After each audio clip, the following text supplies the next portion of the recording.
ഇന്നത്തെ വീഡിയോ ഒരു തലശ്ശേരി ചിക്കൻ ബിരിയാണി എങ്ങനെ ഉണ്ടാക്കുക എന്നുള്ളതാണ് കേട്ടോ. ഈ തലശ്ശേരി ഇതേ ടേസ്റ്റിൽ തന്നെയാണ് നമുക്ക് പാരഗൺ ഹോട്ടലിലൊക്കെ കിട്ടുക. കോഴിക്കോടിലൊക്കെ പാരഗൺ ഹോട്ടലിൽ ഇതേ ടേസ്റ്റിൽ തന്നെ, സെയിം ടേസ്റ്റ്, ഒരു വ്യത്യാസമില്ലാതെ ആ ഒരു ടേസ്റ്റിലാണ് നമുക്ക് ഈ രീതിയിൽ നമുക്ക് ഉണ്ടാക്കി കഴിഞ്ഞാൽ കിട്ടുക കേട്ടോ. അപ്പോൾ പെട്ടെന്ന് തന്നെ നമുക്ക് തലശ്ശേരി ചിക്കൻ ബിരിയാണി ഉണ്ടാക്കി നോക്കാം. അപ്പോൾ ആദ്യം തന്നെ ഞാനിവിടെ എടുത്തിരിക്കുന്നത് 500 ഗ്രാം ചിക്കനാണ്. അതിലേക്കാണ് എടുത്തത്. നമ്മൾ വിനീഗർ ഉപ്പിട്ടിട്ട് നന്നായി വാഷ് ചെയ്ത് നല്ല വരഞ്ഞിട്ടുണ്ട്, ഞാൻ വരഞ്ഞ് വെച്ചിട്ടുണ്ട്. അപ്പോൾ ഇങ്ങനെ വരഞ്ഞ് വെച്ചാൽ എന്താ വെച്ചാൽ നല്ല മസാലയൊക്കെ നല്ല പിടിച്ചോട്ടെ എന്ന് വെച്ചിട്ട് വെച്ചതാണ് കേട്ടോ. അപ്പോൾ മസാല ഇട്ട് തുടങ്ങി. മഞ്ഞൾപ്പൊടി, മുളക് പൊടി, ഉപ്പ്, ഇതൊക്കെ കുറച്ച് ഇട്ടിട്ടുള്ളൂ കേട്ടോ. എല്ലാം വളരെ കുറച്ച്. 100 ഗ്രാം ചിക്കനല്ലേ ഉള്ളൂ. അത് മാത്രമല്ല മുളക് പൊടി വളരെ കുറച്ച് മതി. ഒരു കളറിന് വേണ്ടിയിട്ട് മാത്രമാണ് ഈ മുളക് പൊടി ചേർക്കുന്നത്. എന്നിട്ട് നന്നായി കൈകൊണ്ട് നന്നായി ഒന്ന് മിക്സ് ചെയ്തിട്ട് ഒരു അരമണിക്കൂർ ഫ്രിഡ്ജിനകത്തേക്ക് വെക്കാം. ഇനി നമ്മൾ ചെയ്യാൻ പോകുന്നത് എന്താ വെച്ചാൽ റൈസ് സോക്ക് ചെയ്യാൻ വേണ്ടിയിട്ടാണ് ചെയ്യേണ്ടത്. അപ്പോൾ റൈസ് ഒരു 20 മിനിറ്റ്സ് എങ്കിലും സോക്ക് ചെയ്യാൻ. അപ്പം അത് ചെയ്യാം. ആദ്യം ഞാൻ റൈസ് നന്നായി വാഷ് ചെയ്തിട്ട് 20 മിനിറ്റ്സ് സോക്ക് ചെയ്യാം. എന്നിട്ട് നമ്മൾ 20 മിനിറ്റ്സ് ഏകദേശം ആവാൻ നോക്കിയാൽ നമ്മൾ നല്ല അടികട്ടിയുള്ള ഒരു ചെമ്പ് എടുത്തിട്ട്, പിന്നെ നമ്മളെല്ലാം ചെയ്യുന്നത് സാധാരണ പോലെ അടികട്ടിയുള്ള ചെമ്പ് വെച്ച് വെള്ളമൊക്കെ വറ്റിയതിന് ശേഷം നമുക്ക് കുറച്ച് നെയ്യ് ഒഴിച്ചു കൊടുക്കാം. പിന്നെ ഒരു ടീസ്പൂണൊക്കെ മതി. പിന്നെ വേണമെങ്കിൽ പിന്നെ ഒഴിച്ചു കൊടുക്കാം. അതിനുശേഷം നമ്മൾ കാഷ്യൂനട്ട്, കിസ്മിസ്, പിന്നെന്താ ഗ്രാമ്പു, പട്ട, അങ്ങനെയുള്ള ബിരിയാണി മിക്സ് പറഞ്ഞിട്ടുള്ള സാധനം കിട്ടാണ്ടല്ലോ, ആ സാധനം വെച്ചിട്ട് ഇതിലിട്ടിട്ട് നല്ല ഒന്ന് റോസ്റ്റ് ചെയ്തെടുക്കാം. അതിനുശേഷം നമുക്ക് ഉള്ളി പൊരിച്ചെടുക്കണം. ഈ ഉള്ളി പൊരിച്ചെടുക്കുന്ന ഒരു പ്രധാന പോയിൻ്റാണ്. അത് കറക്റ്റ് പൊരിച്ച് കിട്ടിയിട്ടുണ്ടെങ്കിലും നല്ല ടേസ്റ്റ് ഉണ്ടാവും ഈ ബിരിയാണിക്ക്. ഈ ഉള്ളി പൊരിക്കലിൽ പ്രത്യേക തന്നെ ഒരു ടേസ്റ്റ് വരാനുണ്ട്. അപ്പോൾ ഉള്ളി പൊരിച്ചതിന് ശേഷം നമുക്ക് ചോറ് വേവിക്കാൻ വേണ്ടിയിട്ടാണ്. ഉള്ളി പൊരിച്ചൊക്കെ കഴിഞ്ഞ് വരുമ്പോഴേക്ക് ഏകദേശം ഒരു 20 മിനിറ്റ്സ് ആയിട്ടുണ്ടാവും. അപ്പം ആ സമയമാകുമ്പോഴേക്കും നമുക്ക് വേറെ അടികട്ടി ഉള്ള പാത്രത്തിൽ വെച്ചിട്ട് റൈസ് കുക്ക് ചെയ്തെടുക്കാം. അപ്പം അതിലേക്കും കുറച്ച് നെയ്യ് ഒഴിച്ചിട്ട് നമ്മൾ നേരെ വെള്ളം ഒഴിക്കുക. വെള്ളം എത്രയാണോ വേണ്ടത് അതിൻ്റെ ഒരു ഗ്ലാസ് അരിയാണെങ്കിൽ നമ്മൾ 2 ഗ്ലാസ് ഫുള്ളായിട്ട് വെള്ളം എടുക്കണ്ട, കുറച്ചെടുത്താൽ മതി. കാരണം എന്താ വെച്ചാൽ നമ്മൾ കറക്റ്റ് സ്ട്രെയിൻ ചെയ്തിട്ടില്ലെങ്കിൽ കുറച്ച് വെള്ളം ഉണ്ടാവുമല്ലോ. അപ്പം അതും ഇതും കൂടെ തമ്മിലൊരു പാകത്തിൽ വരും. അപ്പം 2 ഗ്ലാസ് വെള്ളം കുറച്ചെടുത്താൽ മതി. അതിന് ശേഷം അപ്പം വെള്ളമൊഴിച്ച് പിന്നെ നല്ല തള വന്നതിന് ശേഷം ഉപ്പിട്ടതിന് ശേഷം ഉപ്പൊക്കെ നോക്കിയിട്ട് നമ്മൾ അതിലിടുക. ബിരിയാണി റൈസ് ജീരകശാല റൈസാണ് എടുക്കേണ്ടത് കേട്ടോ. തലശ്ശേരി ചിക്കൻ ബിരിയാണി ഉണ്ടാക്കുമ്പോൾ എപ്പോഴും ജീരകശാല റൈസേ മാത്രമേ പറ്റുള്ളൂ. മറ്റേ ഹൈദരാബാദി ബിരിയാണിയൊക്കെ ഉണ്ടാക്കുമ്പോഴാണ് വേറെ റൈസൊക്കെ എടുക്കുന്നത് നമ്മൾ. അപ്പം റൈസ് ഇട്ടതിന് ശേഷം റൈസ് നന്നായി കുക്കായി വരട്ടെ. അപ്പോൾ അതിന് വേണ്ടി നമുക്ക് വെയിറ്റ് ചെയ്യാം. നല്ല ക്ലോസ് ചെയ്തിട്ട് തന്നെ റൈസ് കുക്ക് ചെയ്യാൻ വേണ്ടി ശ്രമിക്കാം. ഒരു 10 മിനിറ്റ്സ്, ഒരു 5 to 10 മിനിറ്റ്സിനുള്ളിൽ നമ്മൾ ചെക്ക് ചെയ്യുക അത് കുക്കായി വരുന്നുണ്ടോ എന്നുള്ള കാര്യം. പിന്നെ ഇത് കംപ്ലീറ്റായി കുക്കാവുണ്ട്, കാരണം ഇത് നമുക്ക് ദം ചെയ്തെടുക്കാനുള്ളതാണ്. അപ്പം ഒരു മുക്കാൽ ഭാഗം കുക്കിൻ്റെ കുറച്ച് മുകളിലായി കഴിഞ്ഞാൽ ആ പരിപാടി നിർത്താം, സ്റ്റോപ്പ് ചെയ്യാം. അപ്പോൾ ഇത് ഓഫാക്കിയിടുക. മറ്റേ കാഷ്യൂനട്ട് ഒന്നും ഇടേണ്ട ആവശ്യമില്ല, അത് ലാസ്റ്റ് ഇട്ടാൽ മതി. അതിന് പകരം ഇതില്ലേ ഗ്രാമ്പൂ, പട്ട, ഏലക്കായ അങ്ങനത്തതൊക്കെ ഈ വെള്ളത്തിലേക്ക് ഇടുക. ബാക്കിയൊക്കെ പിന്നെ ലാസ്റ്റ് നമ്മൾ ദം ചെയ്യുമ്പോൾ മാത്രം ഇട്ടാൽ മതി. പിന്നെ പറയാനുള്ളത്, നമ്മൾ ഉപ്പിടുമ്പോൾ എപ്പോഴും ശ്രദ്ധിക്കുക. കുറവാണെങ്കിൽ വേണമെങ്കിൽ ഇടാം, പക്ഷേ കൂടിക്കഴിഞ്ഞാൽ ഒന്നും ചെയ്യാൻ പറ്റില്ല. അപ്പം ഉപ്പൊക്കെ ഇടുമ്പോൾ നല്ല ശ്രദ്ധിച്ച് മാത്രം ഇടാം.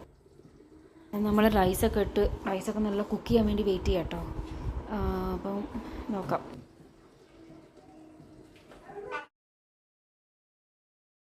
അപ്പോൾ റൈസൊക്കെ നന്നായി കുക്കായതിൻ്റെ ശേഷം നമുക്കത് ഓഫാക്കിയിടാം, തീ ഓഫാക്കിയിടാം.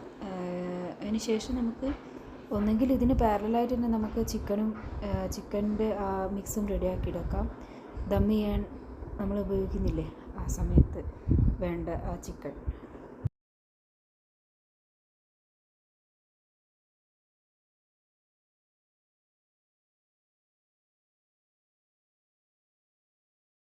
ഇനി നമുക്ക് ചിക്കൻ മസാല അതിലേക്ക് ഇടാം. ബിരിയാണിയിലേക്ക് വേണ്ട അടികട്ടിയുള്ളൊരു പാത്രം എടുത്തിട്ട് ഗ്യാസ് ഓൺ ആക്കാം.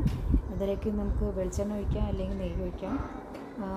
നെയ്യാണെങ്കിൽ കുറച്ചുകൂടി ടേസ്റ്റ് കൂടുതലായിരിക്കും. പിന്നെ ഈ ചിക്കൻ നമ്മൾ 20 മിനിറ്റ്സ് കൂടുതൽ കുക്ക് ചെയ്യണ്ട. ഇവിടെ ബാംഗ്ലൂരൊക്കെ കിട്ടുന്ന ചിക്കൻ നല്ല സോഫ്റ്റായി. അപ്പോൾ ആദ്യം തന്നെ എണ്ണ ഒഴിച്ചതിന് ശേഷം അല്ലെങ്കിൽ നെയ്യ് ഒഴിച്ചതിന് ശേഷം ഉള്ളി വാട്ടാൻ വേണ്ടിയിട്ടിടാം. ഉള്ളി നന്നായി വാടി വരണം. ഇതിൻ്റെ കൂട്ടത്തിൽ തന്നെ വേണമെങ്കിൽ ജിഞ്ചർ ഗാർലിക് ചില്ലി പേസ്റ്റ് നമുക്ക് ചേർക്കാം. അത് നല്ല മിക്സിയിൽ അടിച്ചിട്ട് നല്ല ഒന്നുകിൽ ചതച്ചിട്ട് ചേർക്കാം, അല്ലെങ്കിൽ നല്ല മിക്സിയിൽ അടിച്ചിട്ട് ചേർക്കുകയും ചെയ്യും. പിന്നെ കുറച്ച് ഉപ്പിട്ടിട്ട് നന്നായി വരണ്ടി വരും. ഇതിൻ്റെ കൂടെ തന്നെ കുറച്ച് മല്ലിയിലയും കൂടെ ചേർത്ത് കൊടുക്കുന്നു കേട്ടോ, ഒരു ടേസ്റ്റിന് വേണ്ടിയിട്ട്. തക്കാളി ഇടുന്നതിൻ്റെ കൂടെ തന്നെ ചിക്കൻ മസാലയും കൂടി ആഡ് ചെയ്യാം. ഞാൻ യൂസ് ചെയ്ത ഈസ്റ്റേണിൻ്റെ ചിക്കൻ മസാലയാണ്, 1 സ്പൂണാണ് ആഡ് ചെയ്ത് കേട്ടോ. തക്കാളി ആഡ് ചെയ്യാം. തക്കാളീൻ്റെ കൂടെ നമ്മൾ അഥവാ ജിഞ്ചർ ഗാർലിക് പേസ്റ്റ് ആദ്യം ചേർത്തിട്ടില്ലെങ്കിൽ ഇപ്പോൾ ചേർത്താലും മതി കേട്ടോ. അപ്പം ഇനി നന്നായി തക്കാളി ഉള്ളിയൊക്കെ നന്നായി മിക്സ് ചെയ്ത് ഒടഞ്ഞ് വരട്ടെ. അതിന് വേണ്ടി കുറച്ച് വെള്ളമൊഴിച്ച് നന്നായി വേവിക്കുക. ലോ ഫ്ലെയിമിലിട്ട് തന്നെ വേവിക്കാം. അപ്പോൾ നമുക്ക് നന്നായി കുക്കായ പോലെ ഉണ്ട് കണ്ടിട്ട്. അപ്പോൾ എന്ത് ചെയ്യുക, കുറച്ച് നാരങ്ങ നീര് ഒഴിച്ച് കൊടുക്കാം. നല്ല ടേസ്റ്റ് വരും നാരങ്ങ നീര് ഒഴിച്ചാൽ. നാരങ്ങ നീര് ഒഴിച്ചതിന് ശേഷം നമുക്ക് ചിക്കൻ ഇടാം. അപ്പോൾ ചിക്കൻ ഇട്ട് ഒരു 20 മിനിറ്റ്സ് കുറച്ച് വെള്ളം ഒഴിച്ചിട്ട് നന്നായി കുക്കായി വരട്ടെ. അപ്പോൾ അതുവരെ നമുക്ക് വെയിറ്റ് ചെയ്യാം. അപ്പോൾ അതിനുശേഷം നമുക്ക് ദം ചെയ്യാം. 20 മിനിറ്റ്സ് ആയതിനു ശേഷം നമ്മൾ ചിക്കനൊക്കെ നന്നായി കുക്കായതിന് ശേഷം ആദ്യം തന്നെ നമ്മൾ കുറച്ച് വലിയ പാത്രത്തിലേക്ക് കുറച്ച് റൈസൊക്കെ ഉള്ളതുകൊണ്ട് അധികം ക്വാണ്ടിറ്റി ഉണ്ടല്ലോ, അപ്പോൾ നല്ല വലിയ പാത്രത്തിലേക്ക് തന്നെ മാറ്റാം. അപ്പോൾ ചിക്കൻ നല്ല വലിയ പാത്രത്തിലേക്ക് മാറ്റിയതിന് ശേഷം നമ്മൾ റൈസ് ഒരു ലെയർ ഇട്ട് കൊടുക്കുക. അതിൻ്റെ മുകളിൽ നിറയെ എന്താ പറയുക, കാഷ്യൂനട്ട്, ഉള്ളി പൊരിച്ചത്, പിന്നെ നമ്മളെ കൊറിയാൻഡർ ലീവ്സ് അതൊക്കെ ഇട്ടിട്ട് ഗാർണിഷ് ചെയ്യുക. പിന്നെ നമ്മൾ അഥവാ ഗ്രാമ്പു പട്ടയൊക്കെ കുറച്ച് എക്സ്ട്രാ ഉണ്ടെങ്കിൽ അതും അതിൻ്റെ മുകളിലിട്ട് കൊടുക്കാം. എന്നിട്ട് പിന്നെ ഒരു ലെയറും കൂടി ചോറിടുക.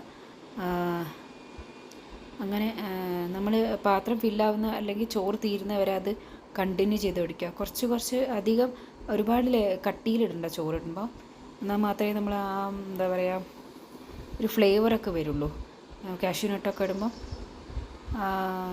അപ്പോൾ ഏറ്റവും മുകളിലായിട്ട് നല്ല കാണാൻ നല്ല ഭംഗി ഉണ്ടാകാൻ വേണ്ടിയിട്ട് അതിൻ്റെ മുകളിൽ നിറയെ ഏറ്റവും മുകളിലത്തെ ലെയറിൽ നല്ലോണം കാഷ്യൂനട്ടും കിസ്മിസും പിന്നെ നമ്മൾ പൊരിച്ച് വെച്ച ഉള്ളി ഇടുക. അതിൻ്റെ മുകളിൽ മറ്റേ കൊറിയാൻഡർ ലീവ്സും ഇടുക. അപ്പോൾ നല്ല കളർഫുള്ളായിരിക്കും കാണാൻ വേണ്ടിയിട്ട്.